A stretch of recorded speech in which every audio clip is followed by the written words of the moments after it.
British వాడు వేసినటువంటి road. ఈ రోడ్డుకి చారిత్రాత్మకమైనటువంటి చరిత్ర ఉంది. అటువంటి రోడ్డుని ఈరోజు కోతులుగా, నుయ్యిలుగా, చెరువులుగా మార్చేశారు. గతంలో పాలకులు ఇప్పుడున్నటువంటి ఎమ్మెల్యే, ఎంపీలు కూడా కానీ కనీసం కన్నెత్తు చూడలేదు. 108 వెళ్ళాలంటే గర్భిణీ స్త్రీలు నడి రోడ్డు మీద డెలివరీ అయ్యే పరిస్థితి ఉంది. రెండోది ఏంటంటే ఈ కలెక్టర్ గారు కానీ అలాగే మైనింగ్ కంపెనీలు కానీ మొత్తం అన్ని రోడ్లను ధ్వంసం చేస్తున్నారు. ఈ వెంటనే పోర్చాలని చెప్పేసి కోరుతున్నాం. ఎమ్మెల్యే గారు, ఎంపీ గారు చూడటం కాదు, రోడ్లు పోర్చండి, లేకపోతే రేపు మేడివాడలో స్విమ్మింగ్తో కార్యక్రమం నిర్వహించడం జరుగుతుంది. కాబట్టి వెంటనే ఈ రోడ్లు పోర్చాలని చెప్పేసి మేము సిపిఎం పార్టీగా ప్రజా సంఘాలన్నీ కూడా డిమాండ్ చేస్తున్నాం. చేయకపోతే మాత్రం భారీ ఎత్తున ఆందోళన చేయాలని చెప్పేసి మేము నిర్ణయించుకోవడం జరిగింది.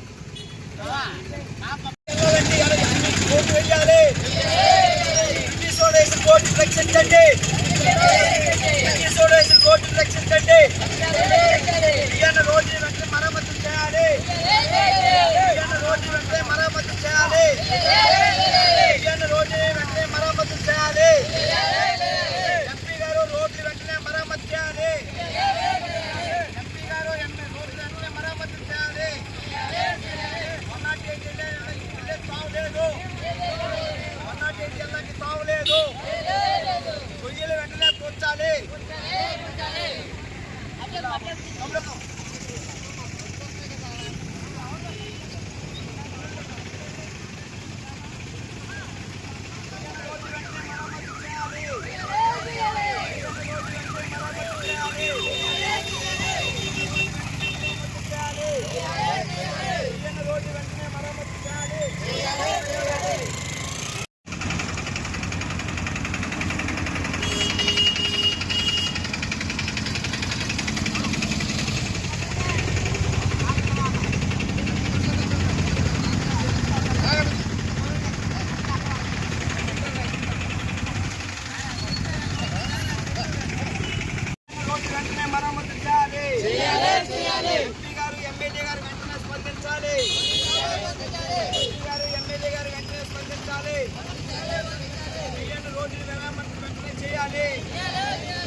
రోడ్డు మరమ్మతులు వెంటనే చేపట్టాలి.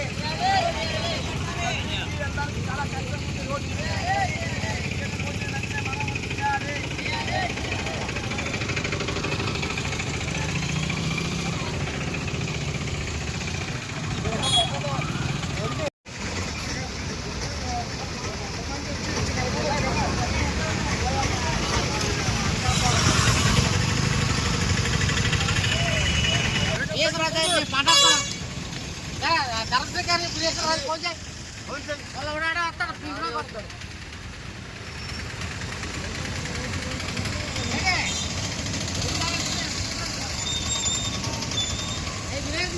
చెప్ప